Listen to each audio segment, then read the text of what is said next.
नमस्कार। कक्षा 6 मा अध्ययन गरिरहेका सम्पूर्ण विद्यार्थी भाइ बहिनीहरू, आज हामी साहित्यकार भवानी भिक्षुको जीवनीका 5औं र 6औं अनुच्छेदभित्र रहेर हामी छलफल गर्नेछौँ है। हामीले अघिल्लो कक्षामा 4थो अनुच्छेदसम्म छलफल गरिसकेका छौँ। आज हामी 5औं र 6औं अनुच्छेदभित्र रहेर हामी सस्वर वाचन गर्नेछौँ, शुद्ध उच्चारण गर्नेछौँ, कठिन र गाह्रा शब्दहरूको अर्थ पहिचान गर्नेछौँ, वाक्य रचना गर्नेछौँ, विषयवस्तुमाथि पनि हामी छलफल गर्नेछौँ, अनि अन्त्यमा वस्तुगत र विषयगत प्रश्न उत्तर पनि गर्नेछौँ। सबै विद्यार्थी भाइ बहिनीहरू तयार हुनुहोस् है।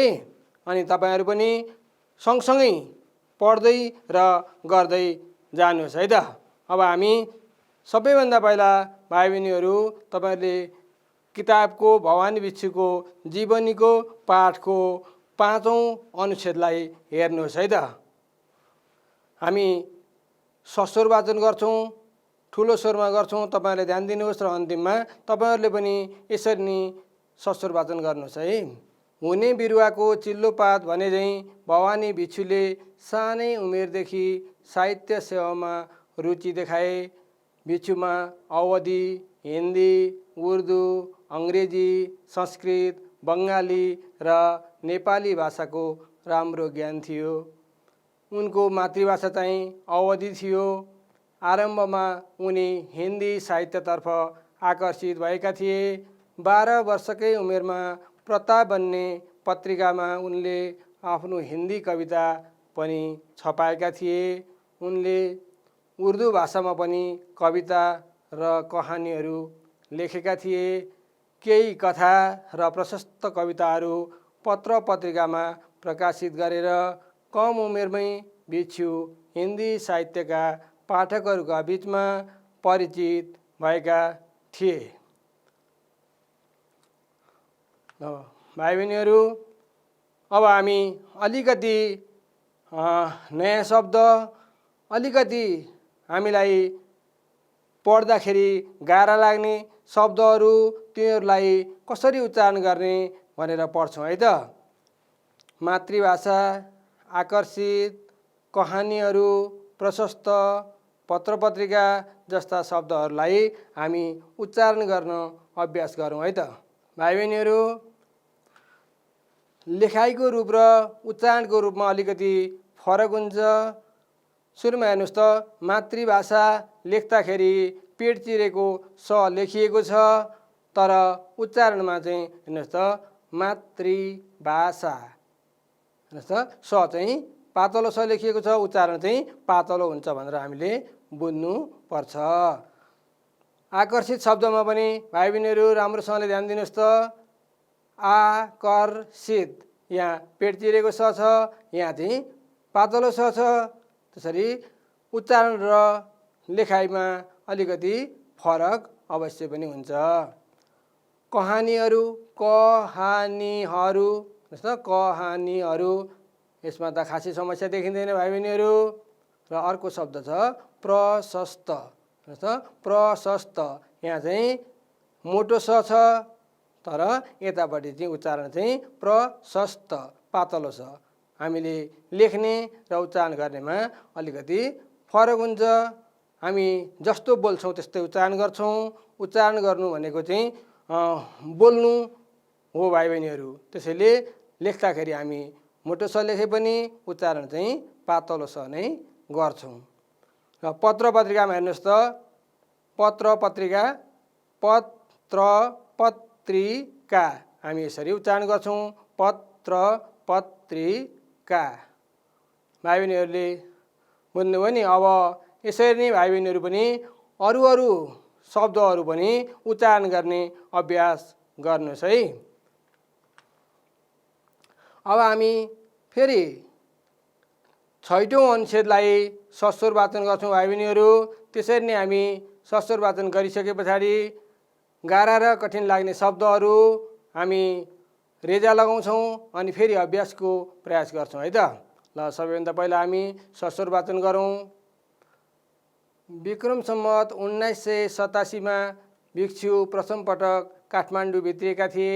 त्यहाँ रहँदा साहित्यसेवी ऋद्धिबहादुर मल्ल र कवि सिद्धिचरण श्रेष्ठसँग उनको सम्पर्क बढ्यो।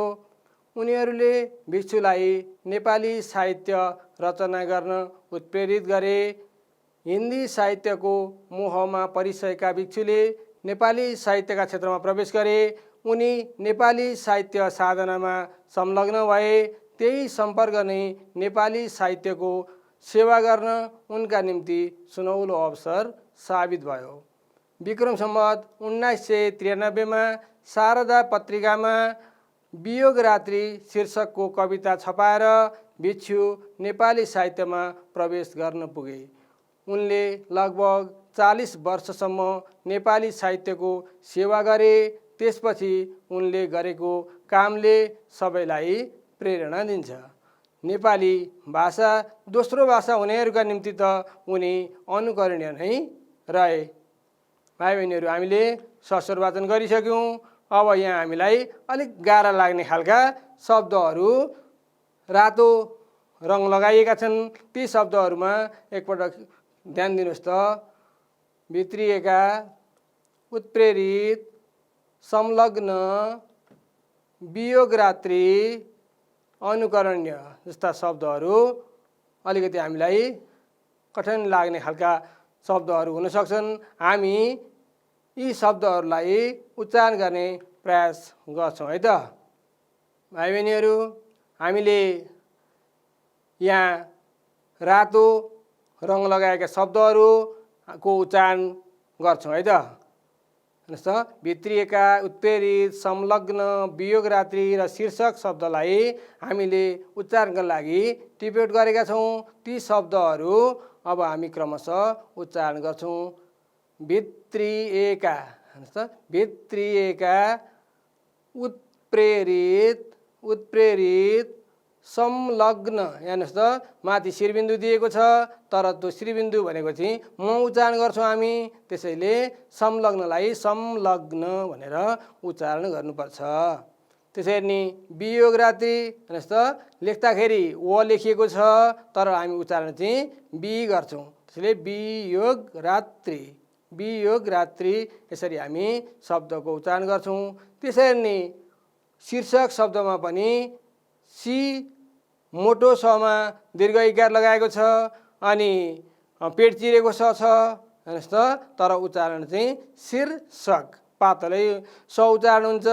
यसरी भाइ बहिनीहरू, हामीले शुद्ध स उच्चारण गर्ने अभ्यास गर्नुपर्छ है त।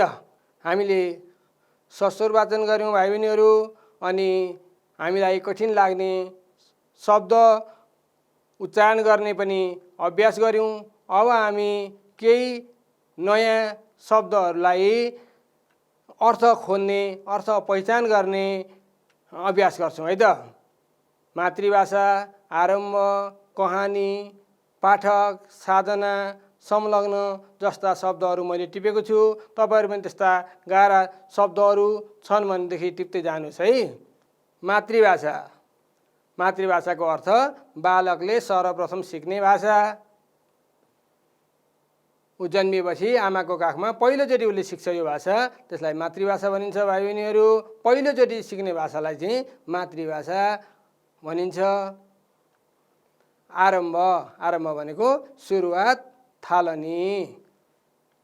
त्यसरी नै कहानी भन्ने शब्द छ, कहानीको अर्थ कथा। पाठक, पढ्ने व्यक्ति।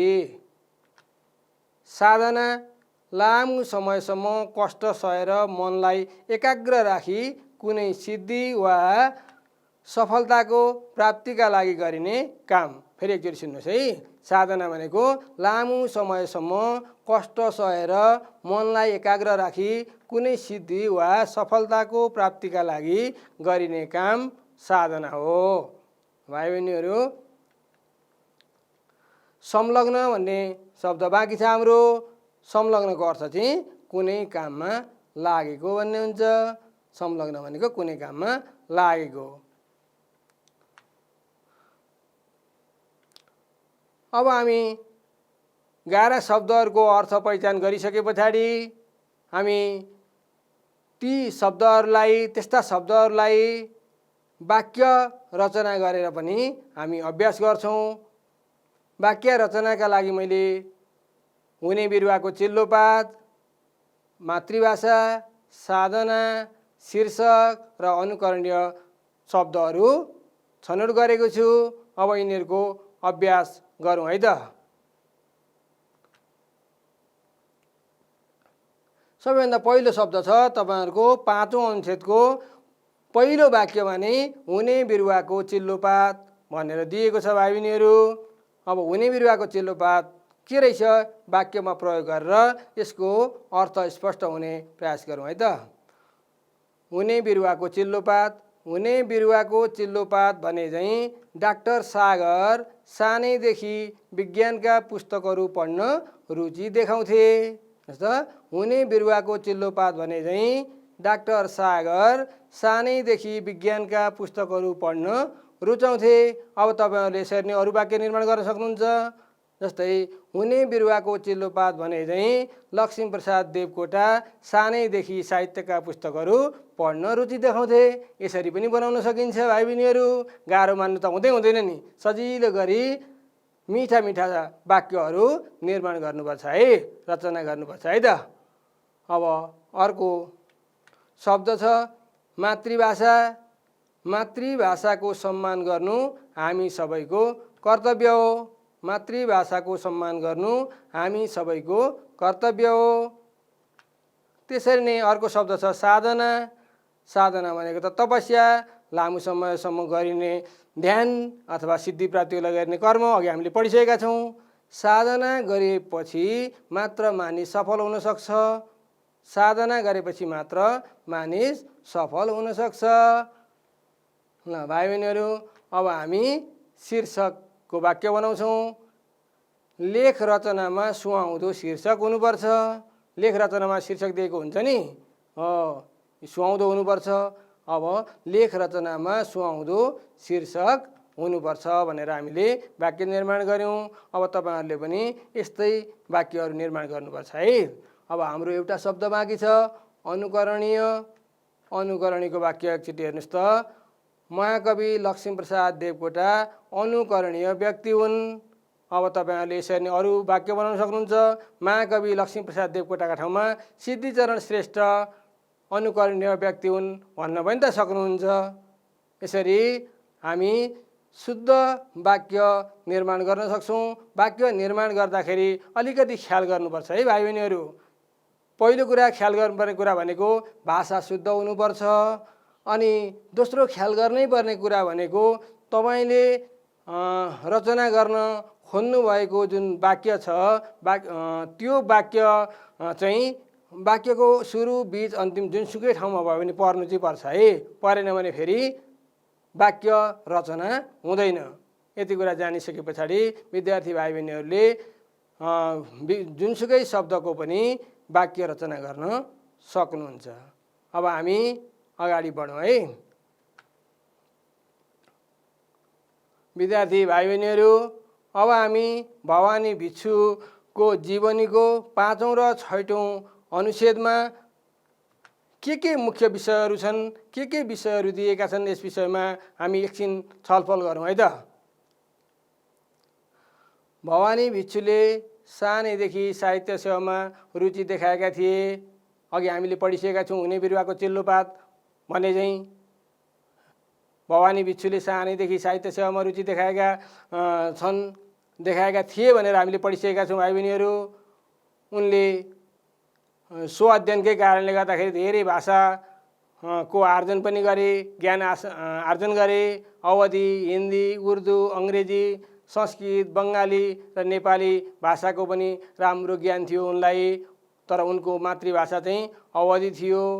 आरम्भमा भनेको सुरुमा हिन्दी साहित्यतर्फ आकर्षित भएका थिए र 12 वर्षको उमेरमा नै प्रताप नाम गरेको पत्रिकामा कविता प्रकाशन गरेर साहित्य यात्रा उनले सुरु गरेका थिए भाइ बहिनीहरू।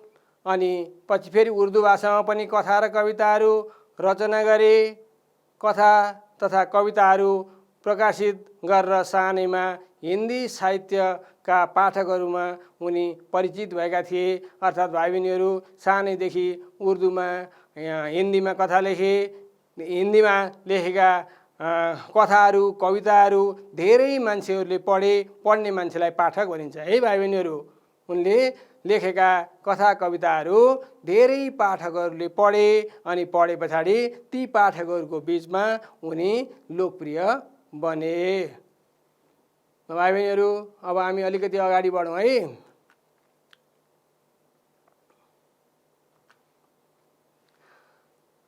विक्रम सम्वत 1987 मा पहिलो पटक उनी काठमाडौँ प्रवेश गरे। अनि उनी भित्रिए। काठमाडौँमा प्रवेश गरिसके पछाडि साहित्यसेवी ऋद्धिबहादुर मल्ल र कवि सिद्धिचरण श्रेष्ठसँग उनको सम्पर्क बढ्यो। उनीहरूले नेपाली साहित्य रचना गर्न प्रेरणा दिए। त्यहीँबाट उत्प्रेरित भएर उनी नेपाली साहित्यको रचना गर्नतिर उनी लागे। यसै क्रममा विक्रम सम्वत 1993 मा शारदा पत्रिकामा वियोग रात्रि शीर्षकको कविता छपाएर नेपाली साहित्यमा भिक्षु प्रवेश गरे भाइ बहिनीहरू। जस्तो यो साह्रै महत्त्वपूर्ण कुरा पनि छ। 1993 मा शारदा पत्रिकामा वियोग रात्रि शीर्षकको कविता छपाएर नेपाली साहित्यमा भिक्षुको प्रवेश भयो र अनवरत रूपमा 40 वर्षसम्म नेपाली साहित्यको सेवा गरिरहे भवानी भिक्षुले भाइ बहिनीहरू।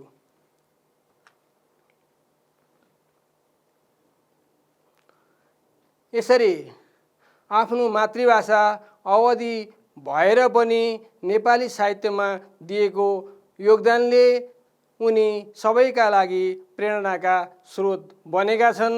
अझ नेपाली भाषा दोस्रो भाषाका रूपमा पढ्नेहरूका लागि त उनी अझ अनुकरणीय छन्। उनले पहिलोचोटि सिकेको भाषा अवधि हो भाइ बहिनीहरू। अनि पछि उनले हिन्दी उर्दू अरू भाषाहरू मात्रै सिकेनन्, नेपाली भाषा पनि उनले सिके र नेपाली भाषामा दखलता हासिल गरे। यसैले उनी दोस्रो भाषाका रूपमा नेपाली पढ्नेहरूका लागि त उनी साँच्चै नै नमुना मान्छे नै बने। उनले गरेका कार्य सबैले अनुकरण गर्न योग्य बने भाइ बहिनीहरू।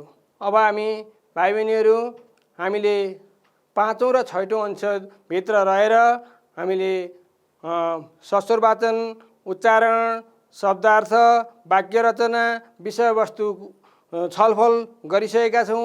अब यही विषयवस्तुभित्र केन्द्रित रहेर केही अभ्यास गरौँ है भाइ बहिनीहरू।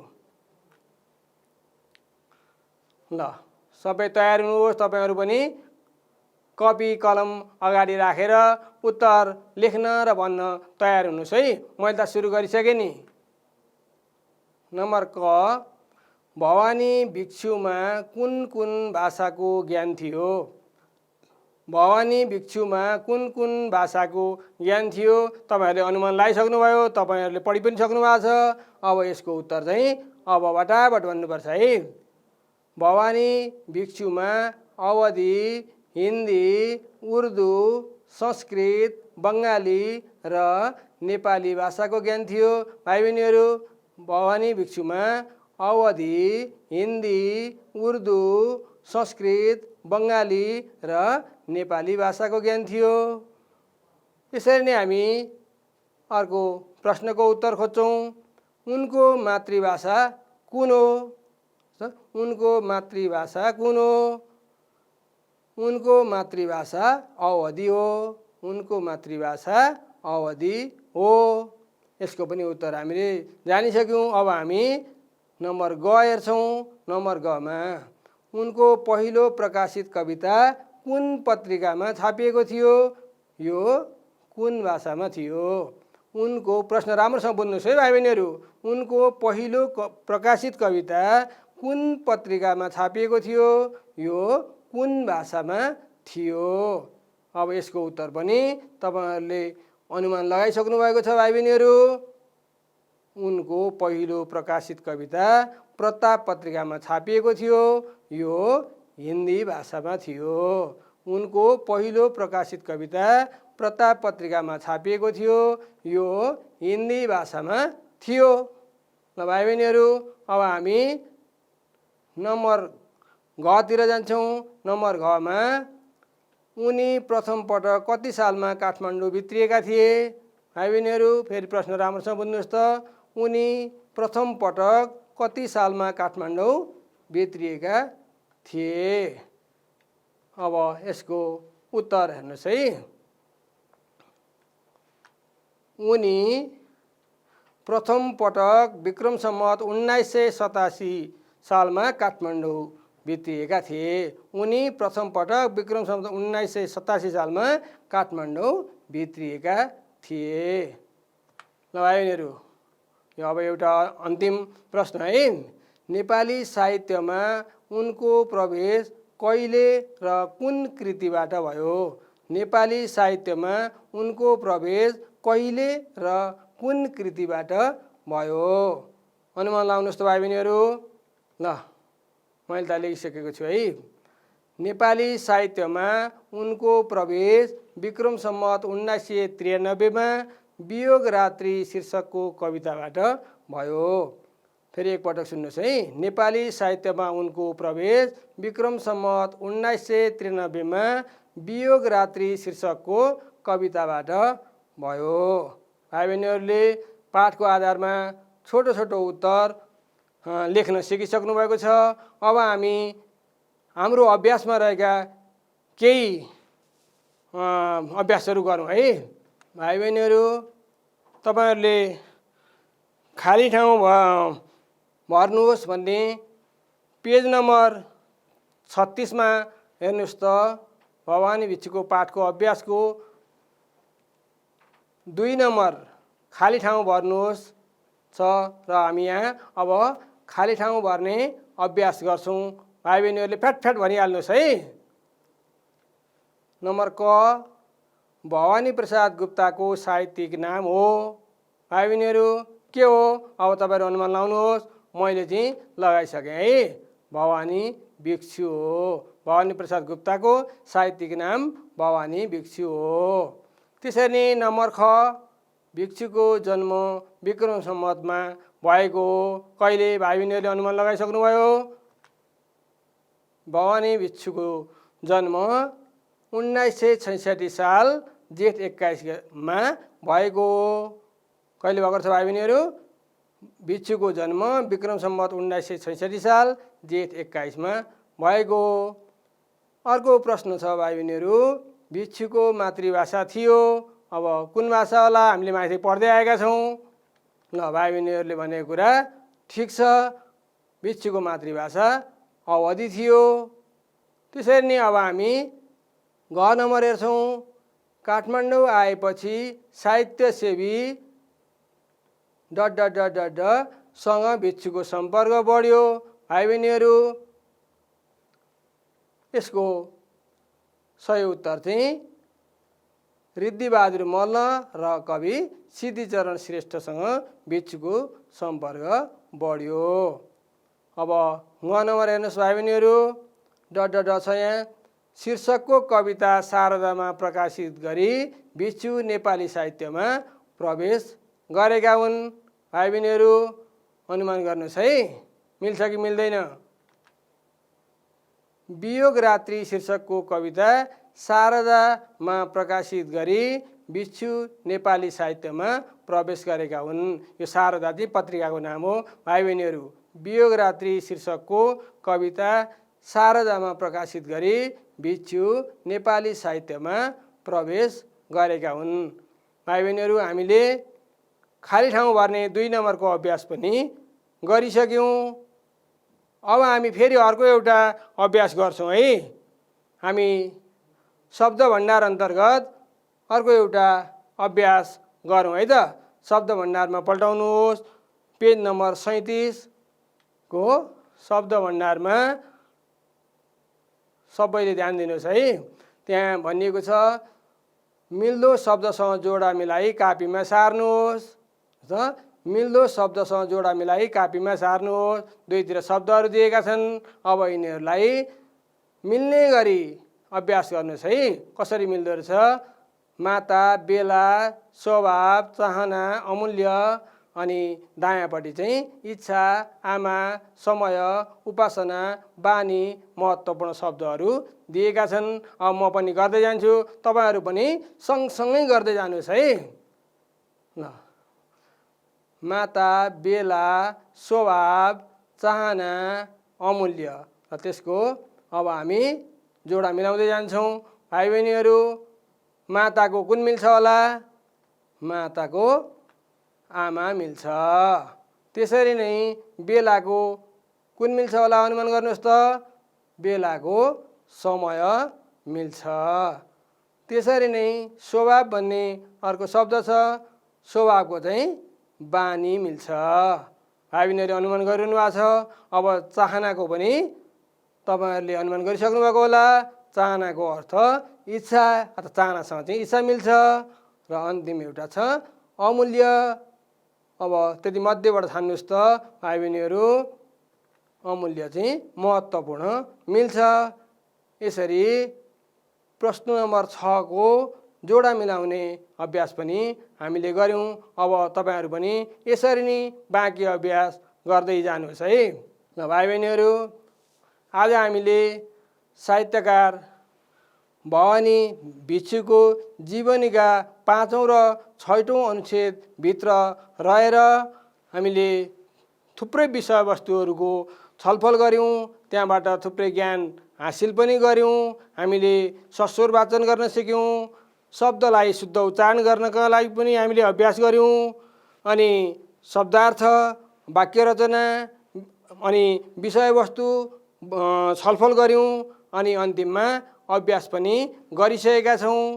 अब आज हामीले पढेका कुराहरू कतिको सम्झेका रहेछौँ हामी सारमा एकचोटि छलफल गर्छौँ। अनि एकचोटि भाइ बहिनीहरूले राम्रोसँगले ध्यान दिएर सुन्नुहोस्। म एकचोटि आजको पाठको सारांश पढ्छु है त। सानै उमेरदेखि साहित्यमा रुचि राख्ने भिक्षुमा अवधी, हिन्दी, उर्दू, अङ्ग्रेजी, संस्कृत, बङ्गाली र नेपाली भाषाको राम्रो ज्ञान थियो। हिन्दी भाषाको प्रताप पत्रिकामा 12 वर्षको उमेरमा कविता छपाएर साहित्य यात्रा थालेका भिक्षुले उर्दू भाषामा पनि कविता तथा कहानी लेखे। साहित्यसेवी ऋद्धिबहादुर मल्ल र कवि सिद्धिचरण श्रेष्ठको सम्पर्कले नेपाली साहित्यतर्फ आकर्षित भए। उनले विक्रम सम्वत 1993 सालमा शारदा पत्रिकामा वियोग रात्रि शीर्षकको कविता छपाए र 40 वर्षसम्म नेपाली साहित्यको सेवा गरेका भिक्षु आज पनि सबैका लागि अनुकरणीय छन्। ल भाइ बहिनीहरू, आजको कक्षामा सक्रिय रूपमा सहभागी हुनुभएकोमा सम्पूर्ण विद्यार्थी भाइ बहिनीहरूलाई धन्यवाद दिँदै अर्को कक्षामा फेरि भेटौँला। धन्यवाद।